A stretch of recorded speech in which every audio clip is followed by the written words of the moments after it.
Am I live? Looks like I'm live. Check 1, 2, check, check, check, check, check, check, check. Okay, good. Hi, folks. This is Bradley J, and I'm live. Call it the broadcast or call it a radio life. It's really a broadcast, an episode of my show.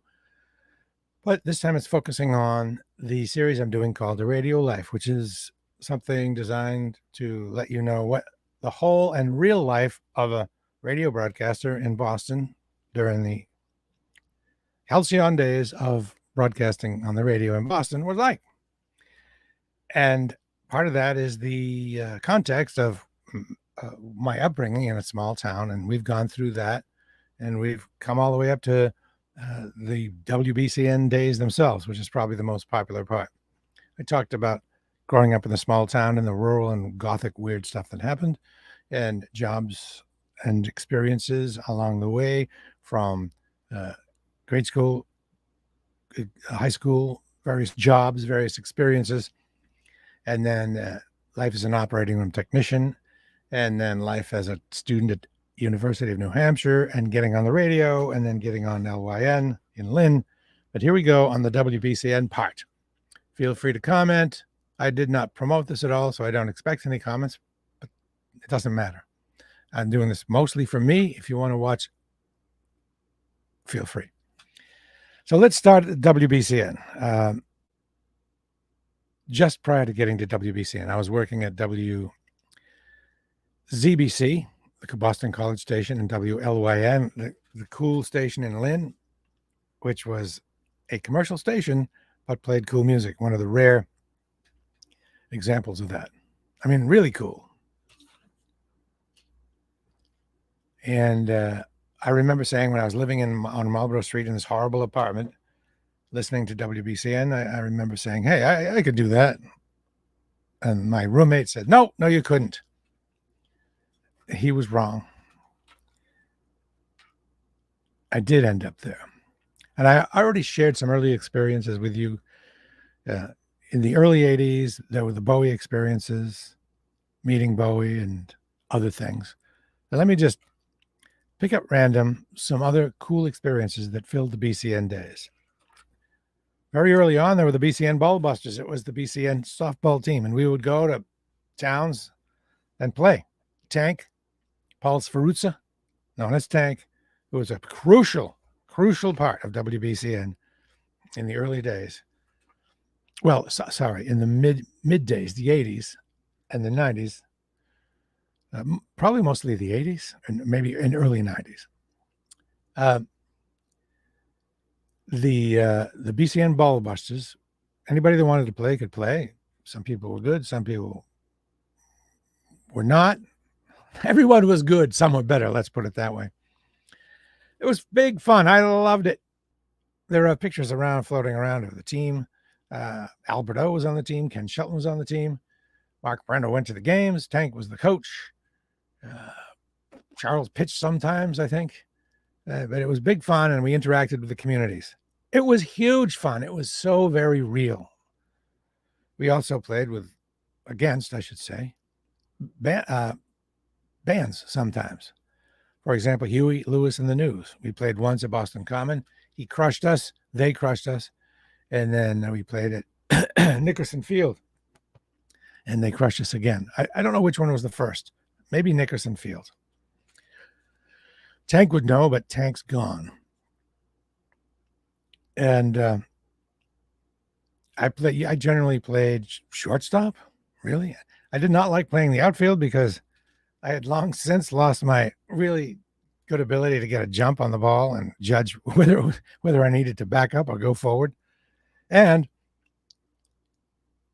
I know I was good at it when I was a kid, but I just didn't want to miss a fly ball, like a routine fly ball in front of everybody. If you bobble a hot ground ball to shortstop, you can probably be forgiven, but not dropping a fly ball. I probably wouldn't do that, but I don't know. I liked it better at shortstop. Besides, and the outfield was way out in the outfield. One of the great moments of my career was to play softball with Joan Jett. Not just, casually, but seriously. She was very serious. she would play in towns, I think, where she would go because she brought her uniform with her. She had a real wool, full-on softball, baseball style uniform. It was a baseball style uniform. And she wore it. And she played second base and I played shortstop. Can you imagine that? Having that in your memory banks, having that in your experience banks, and having that be kind of routine. That's the kind of life it was. The Ball Busters was easygoing, fun, and a genius way to insinuate yourself into the community, to be part of the community. You were genuinely part of the community when you're playing softball in the community. Sam Kinison went to a game once up on the North Shore, I think. He hung around with Mark Parento because they were, he was the comedy guy and Sam was a comedian. And so there's that. The BCN Ball Busters was something that was so much fun. And Tank did all the hard work. He organized the whole thing. All we did was get in the van and go into wicked yellow. I generally still don't drive anywhere because I don't like to. I'm a downtown person. If I can't get there on the T, well, somebody better give me a ride. I don't like driving. I don't like parking, and I don't like not drinking. After a game, I want beer, maybe 2. And I don't want to drive after that. I have a strict no driving policy after any alcohol, which is strange. I'm probably the only person I know. Well, there are 2 people I know who do that. Next up. What was the lifestyle really like? Well, there are Christmas parties, and I won't go into all the details on the Christmas parties, but suffice this one example. Early on, we went to Michael's Waterfront. That was the go-to place. And this wasn't the first time we'd been there, but I think it was second or third time. Anyway, things erupted into a genuine food fight. Yeah, I know. But it was for real. And I think Mel Karmazin, the big giant boss who went on to be the boss of a huge, giant corporate boss. I think he was even there. He was an early on person at WBCN. And other Christmas parties, we went to, what was that Mexican restaurant in the Back Bay? I can't remember. I shouldn't bring stuff up if I can't remember it. But the Christmas parties were serious parties. Oh, another thing that happened during my BCN time was not a BCN thing, and I think this was 1986, was a performance thing I did with a guy named Jeff Hudson, who is a no-wave type of musician and artist and art teacher, and along with his wife Jane. They were famous, Jeff and Jane Hudson. And when I first got to college radio, they were like, they were Oz. I got to know them, and somehow by 86, Jeff Hudson said, "Hey, you want to be part of my thing?" He was always involved with something. He said, "Yep, it's going to be a performance where we do music, and there's video, and there are people bouncers on stage, and it's going to be sort of a theater performance, art, music thing. And your job, dude, will be to make sushi on stage and do a spoken word speech." I happened to be taking acting lessons at the time. At one side note, I am the world's worst actor. I was a terrible actor. I am a terrible actor, they tell me. Yeah.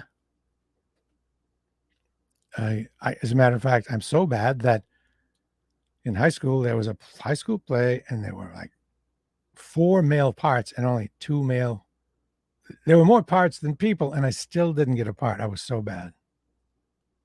I never nailed that. Cactus Club, John. Yeah, dude, that's where we had the parties. John Graham is with us. So, John, if you just joined us, we're doing a radio live. Now we're into the BCN days. We talked about softball team, the Ball Busters. Yeah, we did play games on the Boston Common Field multiple times, Rudolph.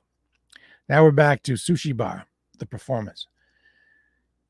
This is pretty cool, and it's part of the radio life. It wouldn't have happened if I wasn't on the radio, probably. So Jeff Hudson invited me to do this, and I embraced it. I did it. I learned to make sushi. It's a pain. You got to make the rice just right, short-grained rice. You got to cook it just right. You got to get the stuff. You got to learn how to roll the maki. I only made one kind. I did not use fish. I did California rolls only. Some may say that's cheating, but really, do you want to eat fish that I made live on stage and handed out to the audience? No, you probably don't. So we did this performance, and it was like a concert with video in the back. These two women on the stage, just like this, as bouncers, looking badass. And I was on stage making the sushi, and then at one point I did this monologue about how I came to be making sushi on stage. And that all evolved into a song. And Oedipus actually got involved, and he did some of the performances. And it evolved into a song that Greg Hawkes of the Cars was actually on. Can you believe it? I actually am connected to the Cars performance-wise with 1 degree of separation, in that Greg Hawkes, the MIDI keyboard guy from the Cars, was on that project. In some studio up north. Woburn, I don't know what. I think it was one of those W towns. I'm sorry. They all blend together. And that song still exists. I could play it for you right now as an MP3. I have it in my playlist. It's kind of like Blondie and Rapture. It's not terrible. I mean, it's very simple and straightforward, and that's the way Jeff Hudson kind of always was. Simple lyrics, straightforward, but I always try to make things too complicated, and he's right to keep it simple. We actually got gigs. We got paid. Probably broke even, but we did colleges. It was the kind of things that we had a manager who booked gigs, Lou Salamone, who was an excellent manager. Lou, whatever happened to you? So that's Sushi Bar Rap. Oedipus got involved, as I said, and there is I wish I could find, I don't want to take up time, and this is also an audio podcast, so I'm not going to take time finding the picture, but we dressed up in kabuki makeup with Japanese clothing on and the white Japanese kabuki makeup. Probably couldn't do that now. Moving on, what else was interesting? The Lunchtime concerts. Another wonderful experience that involved Tank. He was and let me tell you more about Tank. Not enough has been said about Tank to the public to make them understand how crucial he was to WBCN. Everyone knew Tank, and everyone knew Chachi. Far more people than knew the jocks. Everyone knew Tank personally. Everyone had met Tank. Everyone's met Chachi too. And that's because Tank was out there in the van, on the streets all the time. For example, we did remote broadcast. Tank was the guy who drove the van and was the producer. He was the boss. He coordinated the whole thing. It was hard, and he did a great job. And he taught me a lot about broadcasting live. And there's a trick to it. One of the live broadcasts would be at Paragon Park with that big wooden roller coaster? Well, it was kind of routine that each year we'd go out there and broadcast from there. And of course, we'd go on the roller coaster and we'd broadcast live from the roller coaster, and we would duct John Mulaney, engineer, would duct tape the mic to our hands. We probably didn't need to do that, but it was cool. And we broadcast during the course of the ride. I got to tell you, that was a scary ride. I'm not big on rides at the fair, and this particular one, I don't know if you've ever been on it, but those of you who have, you'll remember. It goes, shakes as it went up. The little lamppost would shake as you went up. And then One time I wasn't seated in it very well, and it felt like I was going to fly out. And I thought I'm going to fly out of here. I'm going to die right now. Horrible. And so Tank was good at that kind of thing. And we did the lunchtime concerts. Generally in those days, Captain Ken Shelton was the DJ, one of the big three, Charles Ken Mark. And he would throw it down to us. And it was pretty difficult because we had to take this band who had played the night before probably and was just waking up. You know, they had to get up at 9, 10 to do this. They're all sleepy-eyed. We don't want to do this. But they had to do it because it was part of their job. I mean, they wanted to do it because they were getting broadcast. That's a big deal. But Tank would wrangle them. I remember sitting at a little table with Cyndi Lauper in a stinky club in the morning. It was a Metro or whatever Metro was before it was Metro. Little black table, the stale smell of beer, not feeling great, drinking coffee, Cyndi Lauper sitting there. Tank always had to, you have to kind of be the boss to establish what's going to go down. And he would say, okay, Cyndi, this is how it's going to go. And how it went was a lot of times they do a break at 5 past the hour. After the first song, big hit at the top of the hour, and then there'd be a break. And that was when Ken would come down to us. And we had to make sure the band was on stage, or Tank had to make sure the band was on stage, ready to go, plugged in, all tested and ready to go. So the minute Ken came down to us, I'd have a microphone in my hand for the radio, a wireless mic, but also you had to talk to the house. So you had 2 mics. He put the radio mic right by the house mic. And thanks, Ken. Blah, blah, blah. Da, da, da. Here we are down at the Metro in the WBCN lunchtime concert, giving away the free hot dogs. And I think you got a free beer in the early days. Can you believe that? The 80s were great. And I did an intro. And by that time, I was good at it. And I have to give credit to Mark Parento for teaching me how to do that. Jocks that don't know what they're doing will go up and talk too much and ramble. But Mark said, and I guess he never taught this to Charles, but Charles still made all the money. So, Charles wins. Parento would say, you got to talk big, slow, and in threes. Or not necessarily in threes, but very short sentences. Hello, everybody. Are you ready to rock? Big and slow. Are you ready to rock? Or if that's what you're going to say, hello, Chicago. And then big and in threes. And then and here's a real good trick. If you're in a hostile environment, meaning maybe you're in Worcester and it's whatever that station was in Worcester, and you might get booed when you say your station because they're fans of the other station. Here's a trick. Don't say your name until just the end, or don't say the station. So it's da-da-da-da, da-da-da-da-da. And then when it's time to go, you say, I'm Bradley J. from BCN. Here are the Rockets. So they can't boo you.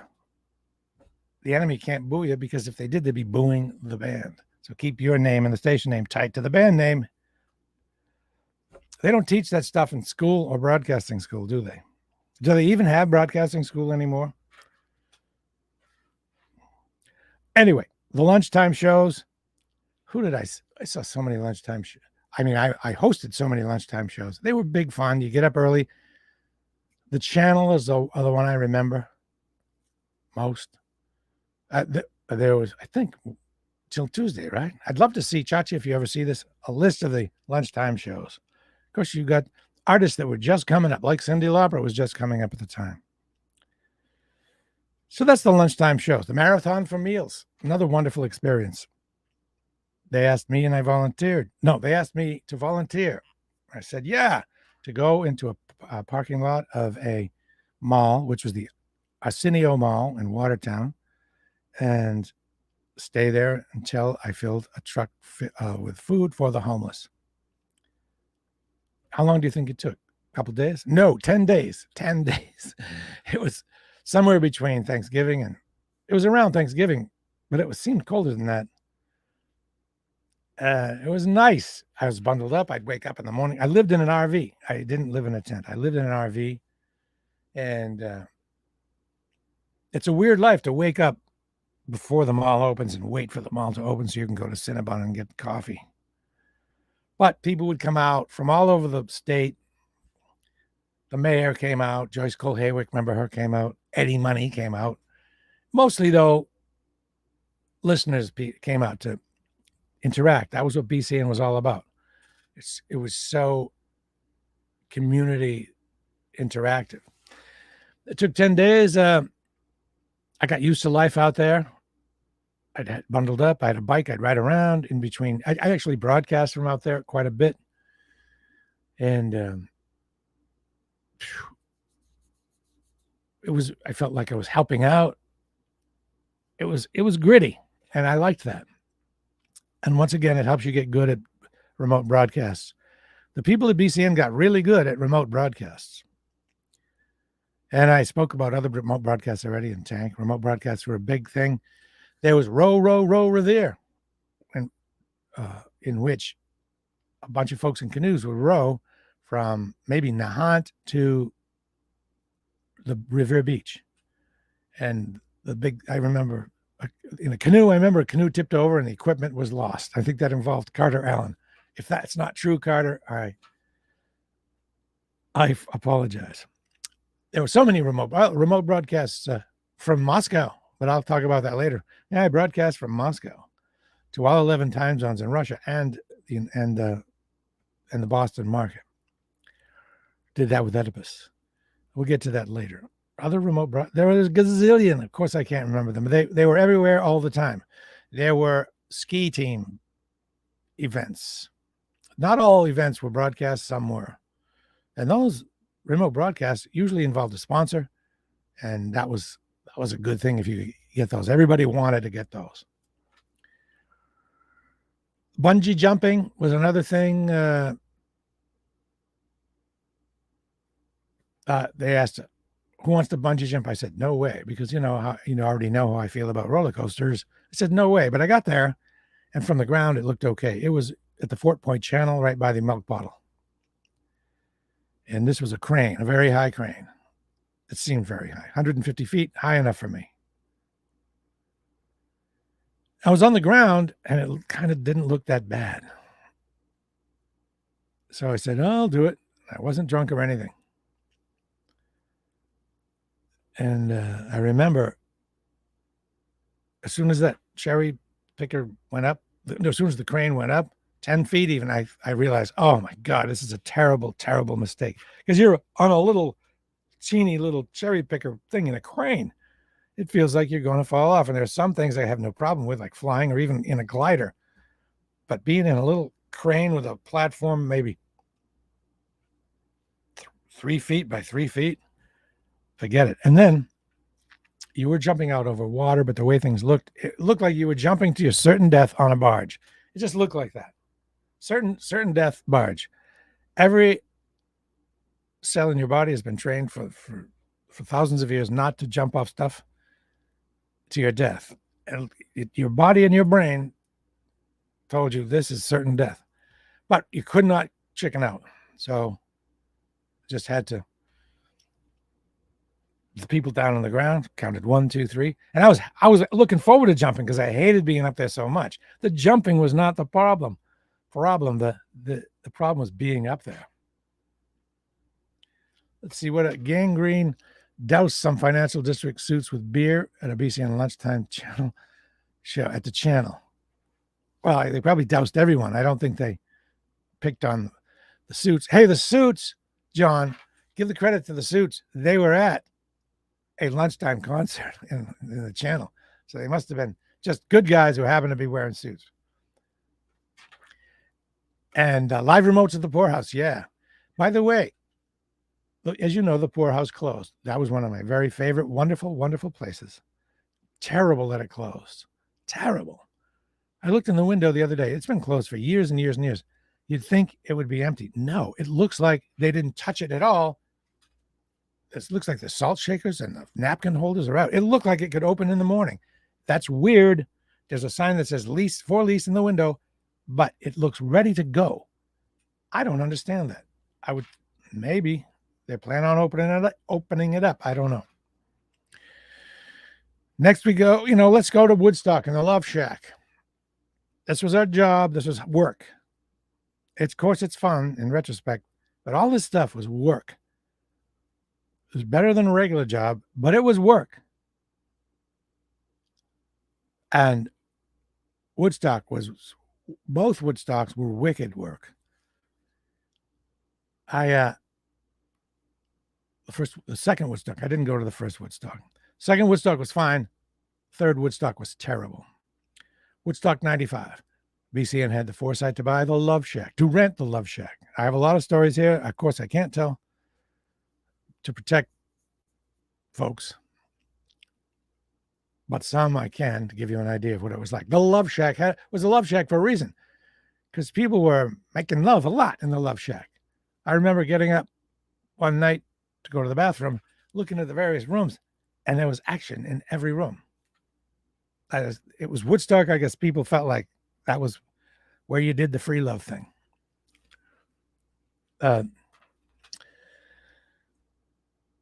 It was rented from a guy. For some reason, I think the guy used to go fishing and have like fish around, because the whole place smelled like fish. Before we got there, we didn't do that.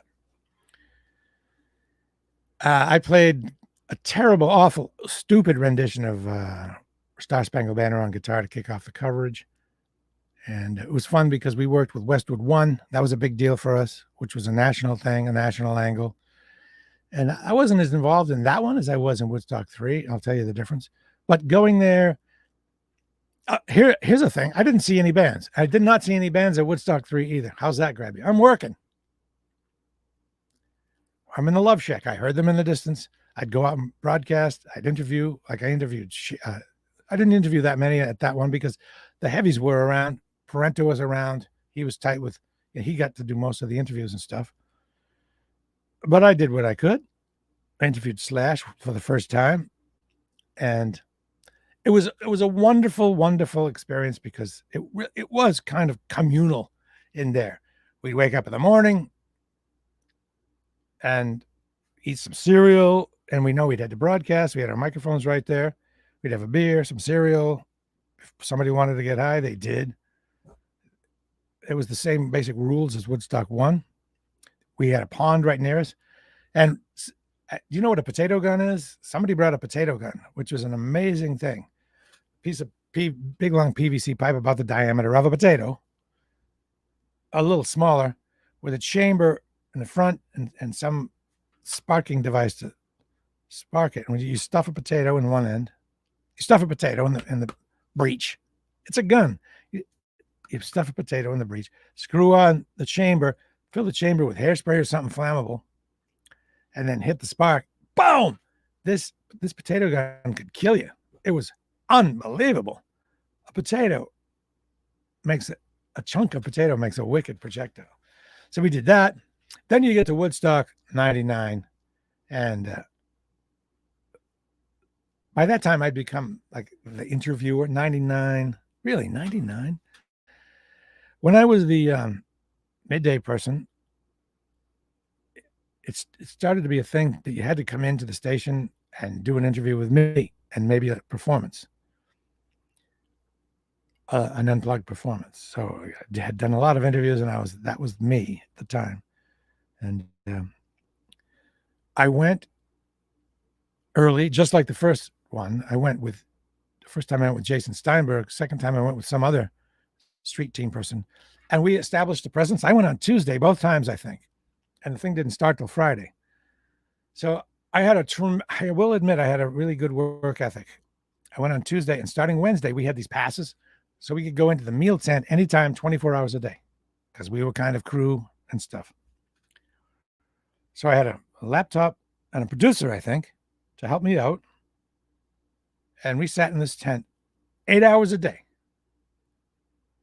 Wednesday, Thursday, Friday, probably Wednesday, Thursday, maybe the first part of Friday, maybe 4 hours on Friday. And I prepared for 52 interviews. They told us we'd do about 7 each. They were radio people from Boston, New York, Pennsylvania, and other places, probably Atlanta.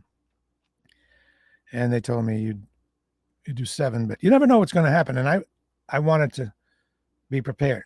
So I wrote out questions for 50 bands, and it paid off because for some reason, the people who were the bosses weren't really down with the New York crew, because I'm not going to get into what happened, but it was kind of chilly. So the first interview I did, I did a good job, and they said, you know what? Do you think you could interview this next person? Alanis Morissette or Willie Nelson? I go, yep. Oh, I can. I said, I can interview them all. They kind of went, oh, yeah, whatever. But I ended up interviewing half of all the artists, 21, well, almost half, 21 artists. And it was a paradise. People who went to Woodstock, and many of you will be watching this, while you were living in the swill, getting ripped off pizza and ripped off on water and having a terrible time, overflowing porta potties and getting taken advantage of by the man. We had it so nice. There was a big tent. It was the MTV tent. So it was all tricked up with a set, but we all used it. And it was a huge air conditioner in there with a hose like that. And there was a keg of beer, dudes. Cold keg of beer with no rules. So after each interview, I'd just pour 12-ounce beer or whatever, a cup, whatever that is, pound it and do another interview. Never got a buzz or anything, but I was living the dream right there. Can you imagine? Beer and stars. Alanis Morissette, who did not like me, by the way. Who can imagine that? I had a beer. Can you do Willie Nelson? Yeah. Hey, Willie, what's up? Blah, blah, blah. He likes golf. He does not. His bus drives right up to the tent. He doesn't walk much. Chemical Brothers. Remember Limp Bizkit? Funkadelic. All of them. Bernie and everybody. George. Talk to them, have a beer, talk to them, talk to the next people, have a beer. Tom Morello from Rage Against the Machine. The list goes on. And then I might as well tell the rest of the story. So where we lived was cool and not cool. It was some old housing barracks, but it had terrible mold, a particular kind of mold in them that I was deathly allergic to. And the minute I'd go in there, I couldn't stop sneezing. It was killing me. That was the bad part. The good part, it was like radio camp. We had the BCN place. Right next to it was the Philadelphia place, and the New York. And we got to all hang out, DJs from all over the country, which is cool and not cool because you can see they're kind of competitive. I came from a time I didn't feel competition at BCN until some of the later jocks came. But when I was there, I was not a careerist. I just wanted to have fun. And so it was good and bad listening to those jocks talk. You always try to decide, is that guy better than me? I mean, am I legit? Turns out, yeah, whatever. The more you do it, the less you worry about that stuff. Then the riots came. I distinctly remember we had this little camp area. There was the TV people in vans and stuff, and big trucks. We had our RVs that we lived in, and we'd watch the show on monitors. That's like I saw Korn. I could hear them in the distance. I watched them on the monitor. I saw Insane Clown Posse, and yeah, I know Shaggy 2 Dope and Violent J, but as a band, they must be the stupidest, dumbest act out there. So dumb. And if you're a jughead, come on, dude, get a life, move on. What do they do? Some spray Fanta, orange Fanta on people. That's the dumbest thing. But I don't want to be negative. But saw them, and then it got more and more violent, more and more tense, and night started to fall, and the riot started. And the TV people, everybody freaked out because we didn't know what was going to happen. We could have gotten stomped. The crowd started coming towards the media. The police formed a line and started banging their sticks on the pavement, rapping them on the pavement, like you do, I guess, to intimidate potential rioters. And there was a fence between us, but that could have easily come down. TV people took all their cameras and stuff, put them in the big truck, and locked the door.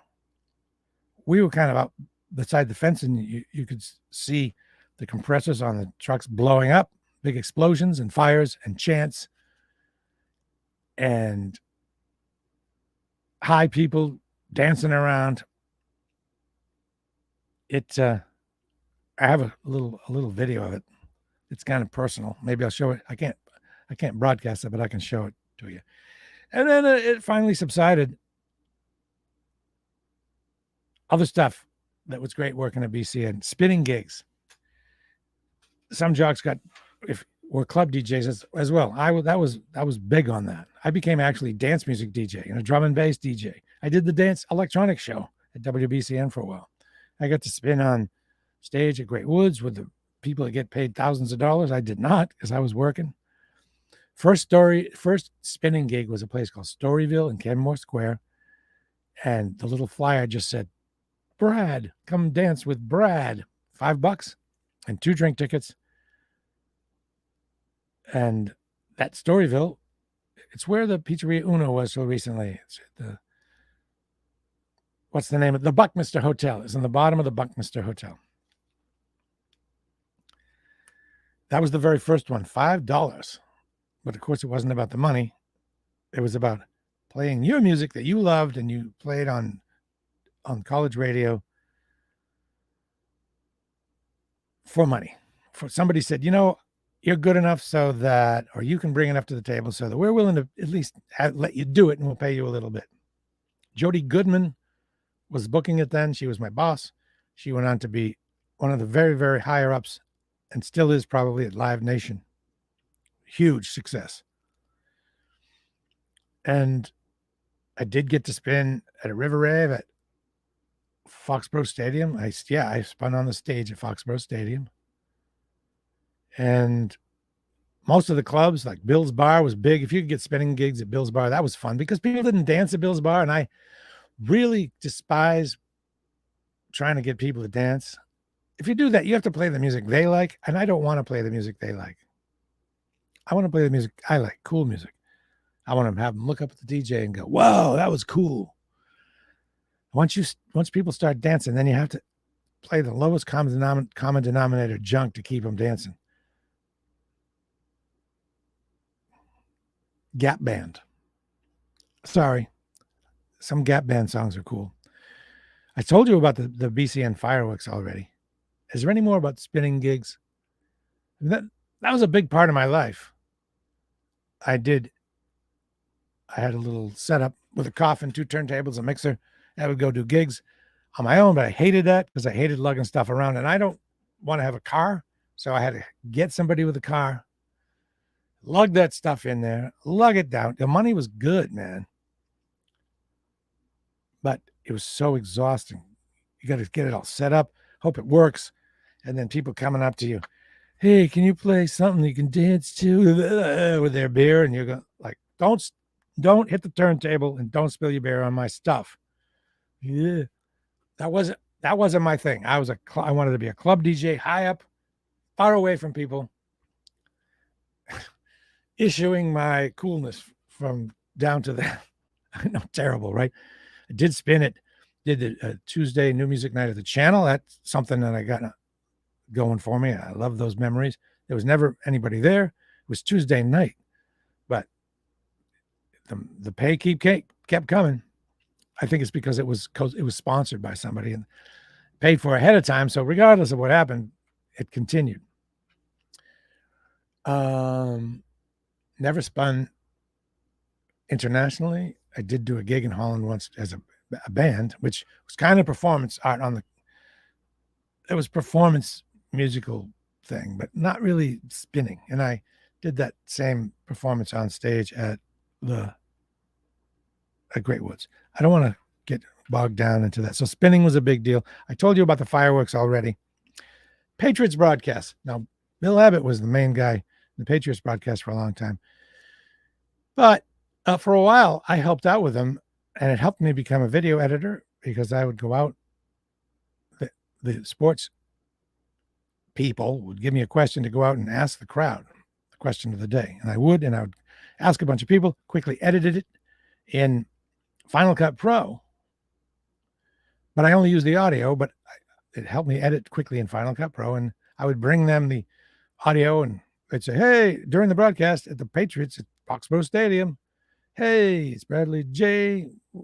What was the question of the day? What'd they say? What was it like out there? So I'd get to be part of their broadcast. I did work the Grammys. I was able to work the Grammys, but that was only indirectly. I got that gig myself. The woman, Marsha, who was the producer of the Woodstock 99 and knew I could interview people. I heard she was going to be the director of a Grammys broadcast for Grammy.com and maybe Westwood One. So I called her up and said, hey, do you need somebody to interview people? I was kind of a go-getter that day. I was in a gym, a Devonshire place, way up the top. They had a gym and a nice hot tub. And I called her from there, and she said, oh, really? I don't know. Let me call you back. Oh, no, call me back. So I waited 20 minutes or so and called her back, and she said, do you own a tux? I said, I do. She said, all right, you're on. So for 3 years, I went out on my own dime. I flew myself out there, but I did get paid substantially and worked the Grammys. And it was the same basic gig as Woodstock 2, but way harder because there was no time to prepare. And I had to interview people that had no idea who they were. Here's why. To put together a Grammy broadcast, they get out there again about Tuesday, and they set up at, say, the Staples Center, if that's where it is, and they tell the whole star community, movie stars, rock stars, famous people, hey, if you want to get some FaceTime or some airtime, come down here and record an interview. Maybe we'll use it during the Grammy broadcast. So there were 2 or 3 people interviewing, and somebody would come in. It could be anyone from Lemmy from Motorhead, whom I interviewed, to Stacy Keach, to the lady from the Partridge Family. I think was it the Partridge Family or that other one with all the kids? I mixed them up. It was very dangerous. I think this was really before Google was much of a thing. But even if that were the case, wouldn't have had time to Google them, because the boss would say, somebody would come in the door and somebody would say, Bradley, can you interview so-and-so? And you have to go do it, whether you know them or not. That, I will tell you, is a trick. And that's at kind of a high level. You could easily make a terrible and embarrassing mistake. And I did make a mistake there, which I will share with you. And I interviewed Beyonce, for example. And I also got to do the red carpet interviews, which is interesting because it's like Wall Street only for fame. Everybody who's interviewing is on the side looking down at who's coming down the red carpet. You don't want to commit to somebody who's not very famous, because somebody more famous might be right behind him. It's kind of like the stock market. So their handlers would come down the red carpet and they say, who wants to talk to somebody not so famous? And, if you're in the mood, you talk to them. Or maybe it's somebody famous and everybody's clamoring for the famous persons. For some reason, I got to, in that line and on the red carpet, I got to talk to all of Destiny's Child. It's on videotape. And another time I got to speak to Beyonce by her own inside the Staples Center. And who else? Those was it Beyonce, Willie Nelson, Lemmy. I saw J-Lo's wardrobe malfunction in person. I wasn't close enough to actually see the part you're not supposed to see, but I saw the thing happen from maybe 25 feet away. Fred Durst, Gary Coleman. Yeah, right. And Willie Nelson again. I've spoken to him, a couple of people. So that's, and the really hard thing at the Grammys was this. This is super challenging. And man, I was tired that night. There's a thing called the pre-tels in the Grammys, at the Grammys. Pre-tels are awards that don't get on TV. They give them away before the TV broadcast. So they just say, award for best whatever, so-and-so. They walk up, grab the thing, grab their award, and move right out. And where they move to is to me. They go from the stage to get interviewed by me. There might have been two people, but I don't think so, because there was a big long line waiting to get interviewed. And the only way I knew who they were was there was somebody holding up a sign, and this is on film as well. It's not just audio. It's not live, happily. Somebody's holding up a sign that says the name of the person, the award they won. And that's it. And you had to interview them and not look stupid. And that was hard. Person after person after person after person. 30, 40 people. There was one guy, the Steely Dan guy, one of the Steely Dan guys. I remember him being all huffy because he had to wait in line. But you needed to be quick. Just get it done, get something on tape, not be an idiot. And I tried not to be like the guy that, asks the same stupid question every time. When you see people interviewing people at the Grammys, part of the reason they ask dumb questions is because they don't know who it is. And they're lazy, like asking, well, what are you wearing? Eesh. Come on, you can do better than that. I always try to do better than that. Next, I guess we'll tell the Thunder Brothers story. That was not involved. That was nothing to do with WBCN, but it was during the time. And yeah, it was during the time. So I was a DJ, I did mixes, and then I did mashups. The mashups used software that would take songs and pieces of songs and change the BPM, but not the pitch. So you could mash like the drums from In-A-Gadda-Da-Vida to the singing from Funky Town or whatever you wanted. And not whatever you wanted, but the possibilities were extreme. That became kind of a performance where you cut up little samples and mix and match them in this software called Ableton Live from Berlin. They're called scenes. And in any scene, you can put whatever you want to play at the same time. The drums from one band, the guitar from another band, the vocals from another band, the vocals from another band. Then you can create another scene that just swaps out one of those different drums.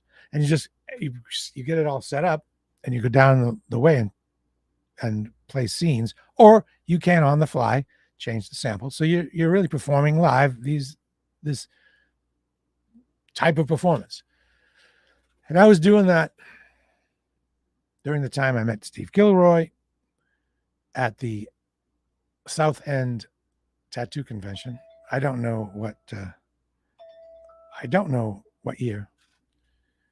He said, hey, let's do this performance where you do that and I'll play drums live along with it. And I said, yeah, that's cool. So we did it. I rehearsed faithfully. And we did a first gig at Bill's Bar. We hired a dancer. It was very stressful because so much could go wrong. I wasn't just playing an instrument. I wasn't just playing a guitar or the drums. I had to do so much stuff. Steve Gilroy built this podium kind of out of metal. He was all in. It was cool. It was heavy. We lugged it around. We used it a lot. And on this thing, I'd have to have my laptop, an interface, a box so I could hear my own voice when I would sing. In-ear, so many little things hooked up. Also, a drum, a guitar. The guitar had to be worked. It had to be plugged into where guitars get plugged into. So many moving parts, so many things could have gone wrong. So many little electronic things could have come unplugged. You could kick something over. And funny, it never happened. And gradually introduced original songs. And you can actually go to Mixcloud and hear Thunder Brothers, a little 5-minute thing of Thunder Brothers. Mixcloud. Just search Bradley J or BJT BJ the DJ. BTJ, whatever, you figure it out. And gradually original songs. We played surprising amount of clubs. Paradise. And the guy told us he loved us. The manager guy, Billy Budd. And Cambridge. We played all around. I don't want to try to think of them all. And it was cool. And finally, thanks to Steve Kilroy, he set up this gig in Holland. We did that. That was a dream come true.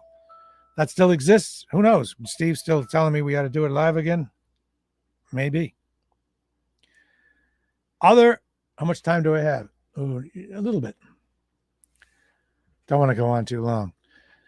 Other meetings and interactions, I'll whip through them.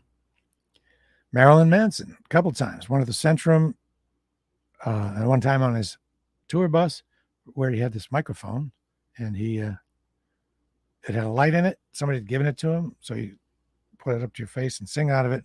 But the microphone had a camera with a light, so your image would go onto a big screen. And he put that down his pants during the interview. So he basically put a TV camera with a light down his pants. You do the math on that. But he was good-natured. And Dita Von Teese, his one-time gal, was there. So that was a big deal for me.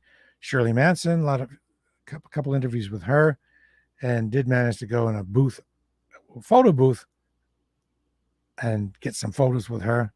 One of them, she gave me a kiss on the cheek, which I cherish. At another event, gave my turntable needles to the Run DMC crew because they needed them. That was kind of cool. He's like, let us pay you. Nah, it's cool. I was an idiot. I asked Courtney Love out on a date once after an interview. She was friendly and fairly together that day. And the interview was over, and I said, "What?" I became all bold because she seemed nice. There was a connection. Hey, what are you doing for dinner? I said. And she said, "Are you asking me out on a date?" And I said, "Yes, I am." She said, "Oh, she said, I wish I could. I got to go do sound check now." And she went and did sound check. Would she have gone if she didn't have to do sound check? You never know. Yeah, lunch with David Lee Roth. I mean, there are a lot of, like Oedipus and Carter Allen, they've had a lot more experiences than I have. Lunch with David Lee Roth. I shouldn't even include that. That was nothing. Sushi with Johnny Rotten. That was cool. Just the Nocturnal Emissions crew, and had sushi with Johnny Rotten at Giyama during Rock and Roll Sushi. They had Rock and Roll Sushi. Basically, they served sushi and played rock music, I guess. Introduced Spinal Tap at the channel. Got in arguments with Henry Rollins. Interviewed Gene Simmons. He was my least favorite interview ever. I checked that box once. That's enough. Slash at Woodstock 2, and then Slash at the Grammys. And the one at the Grammys was 10-minute interview. I have that on tape, where he talks about how he came to have Joe Perry's guitar, and the story of how he returned it to him. I think it was on his birthday. Lenny Kravitz, also not favorite. Lots of Bowie interviews. For a while, Bowie knew who I was. After a while, he forgot. I was kind of disappointed. I interviewed him a bunch, but he's busy. Then I interviewed him once at Great Woods. I expected him to be all, to have a knowing, recognizing look. He didn't. He kind of forgot. Metallica interview. They take themselves so seriously. And this was at Foxborough. They brought an engineer and a mixing board and everything. And it was only my backup mini disc player and separate microphone that saved the day. Always take backup, people. Mark Smith, the guy from the a band called The Fall. Went shopping with him at Filene's basement. He bought me socks. Adamant press conference back before I was at BCN. Oh, big thing, big thing was the Bowie high five. Some of you have heard all these stories. So what? This is archived, so I have to tell it. I'll tell that, and I'll tell the Steven Tyler story and the Fatboy Slim story, and I'll be done. Bowie with Tin Machine was at the Orpheum, and I got to MC Bowie. That's a giant deal. MCing is always fun, no matter what band. But to MC for Bowie, that's huge. Let me turn that off. So it's very tension filled, that you can see the people up there, packed house, small place, it's thumping. And the stage manager saying, 5 minutes, and you got to get ready to go out there, not to trip on a chord, not to knock something over, not to say something stupid. Go out there and nail it. So time comes. All right, go. That's a big deal. It's a big rush. Let me tell you, to walk out on a big stage like that, roar, the people roar. Not for me, because they know that Bowie's coming soon. By then, I was good at emceeing bands and did a good job. And then at the end, it's like, David Bowie. So I was walking up stage, and Bowie's bounding on stage. He gave me a high five in front of everybody. Pow. A good one, not like this. Full on. Somebody told me, look at the person's elbow. Go by the elbow. Don't know why that is. Little tip. Pow. In front of everybody, David Bowie high five. Then there's the Steven Tyler writing on the back thing. I know that you've heard the story. I got to tell it because this is my archive. This was a WBCN 20th anniversary party. I'm going to pick up the pace here. 20th anniversary party at the Worcester Centrum. We booked the Aerosmith band and giving away all the tickets to listeners, and all the people were going to go, all the jocks were going to go up on stage and get, for a photo op and get, thank the people for their loyalty. 20 years. That was a long time. BCN was only 20 years old at that time. Wow. So there was a great concert, packed house, free tickets. You got to know the people are loving it. And we had a party bus on the way down so we could party, and on the way back. And I'm just before we're going to go on and say hi to all the people and thank them for their loyalty. Steven Tyler and the band are playing Walk This Way. Walk This Way. And Steven Tyler, I'm on a riser, about 18 inches high, side of the stage. I can see part of the crowd, but behind a curtain partly. He comes over while during the song points to his back. I'm thinking, what's going on? I'm a little buzzed. And so it looks like he's saying, get on my back, jump on my back. He's bending over kind of and pointing to his back. What are you supposed to think? What would you think? I thought he wants me to jump on his back, but that is just too weird. I'm not doing it. And he left. He's singing more. What? Walk This Way. They're doing the song. He comes back, points to his back again. I'm thinking, oh man, this is a bummer. I'm in a bad spot here. If I don't do it, I'm a tool. And if I'm not supposed to jump on his back, actually, that could be bad. I did, in fact, hop on his back. And I had a piggyback ride from Steven Tyler during Walk This Way at the Worcester Centrum in front of everybody. And he's hobbling around, being a super good sport. I'm way bigger than he is. And I was heavy then, too. I don't know how the hell he did it. He must work out. But I don't know. I was on there like a Bronco ride, maybe 8 seconds, 6 seconds. Long enough to be on, like definitely on, and him walking around with me. And then I got off and went back and was wondering, what was that? And the band's still playing. And then I guess he communicated with somebody else who was smarter, or he communicated better. And it turns out that what he wanted was to do a conga line. And everybody would be walking this way, walking weird. Walk this way, follow him. Yeah, there was no communication at all. And that's the way it goes in live performance, I guess. But, this was a last minute thing. So that was pretty Was I embarrassed? No. I mean, how the heck was I supposed to know? Nobody cared. No security came out, which is weird. I guess they knew who I was, but still, I would think they would come out and like, what if he broke his leg or something? Everybody was a good sport. There's a photo of maybe 3 minutes after that with Charles, Stephen on stage. Charles Laquidere and Stephen. I'm in it. That's when I have hair, but my hair is receding. I do have a black. I still did the cowboy thing. I did the cowboy thing back then. I had a black fringe jacket and a cowboy hat. The cowboy hat was not on. So when I was on his back, I had the fringe jacket.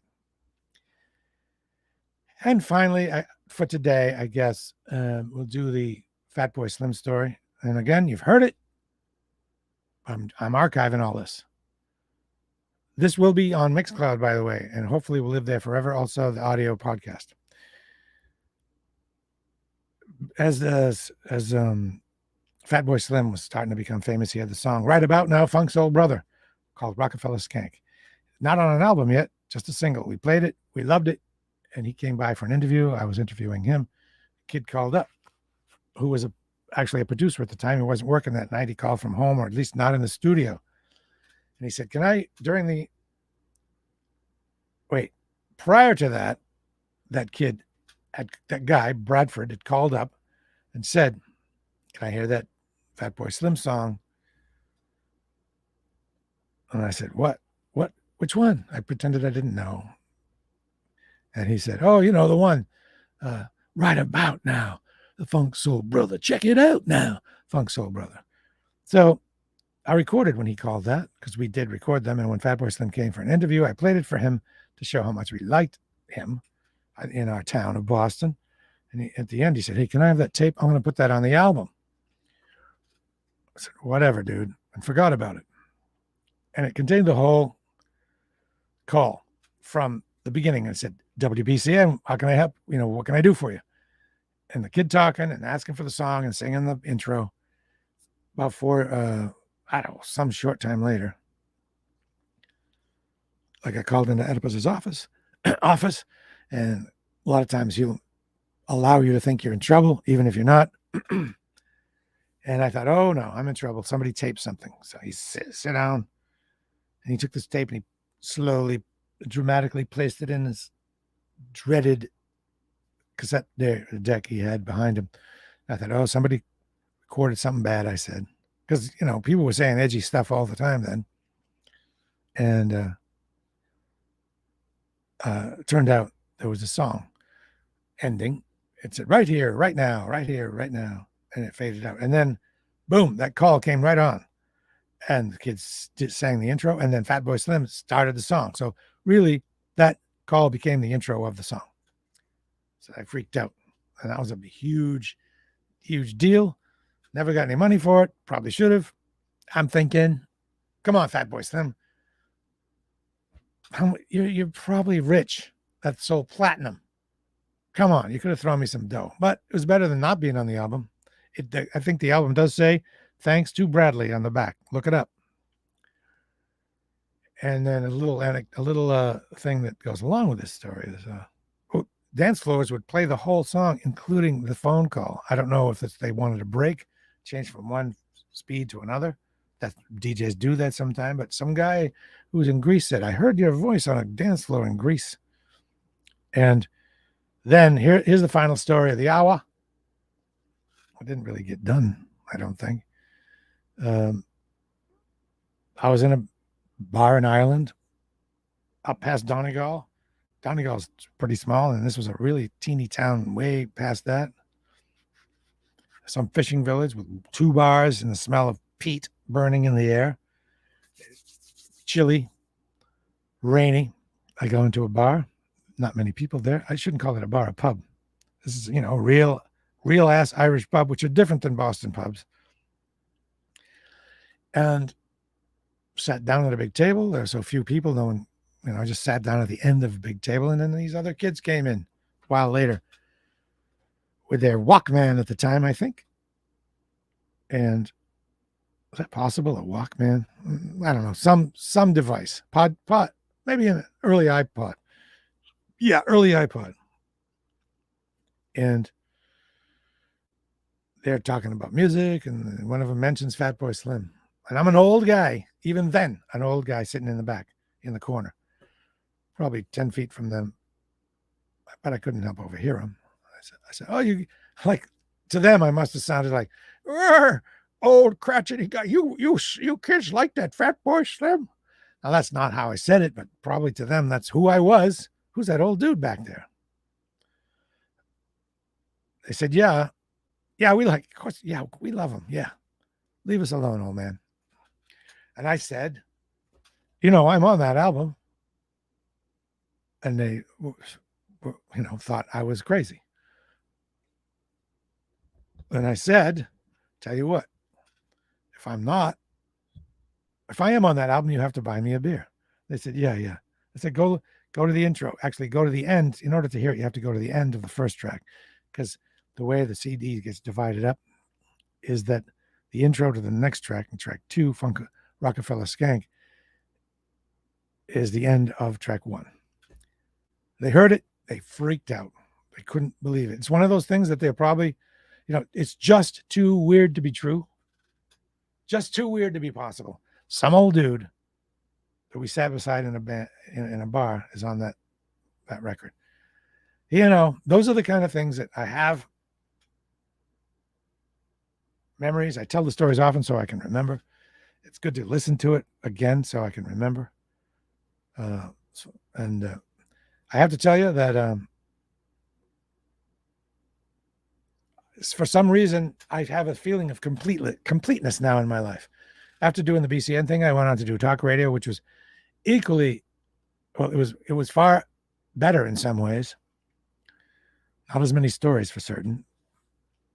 But as I sit and do what I do now creatively, I have this feeling of serenity and calm. And you know what? I've seen that. I've done that. I feel good. And I feel good about where I am.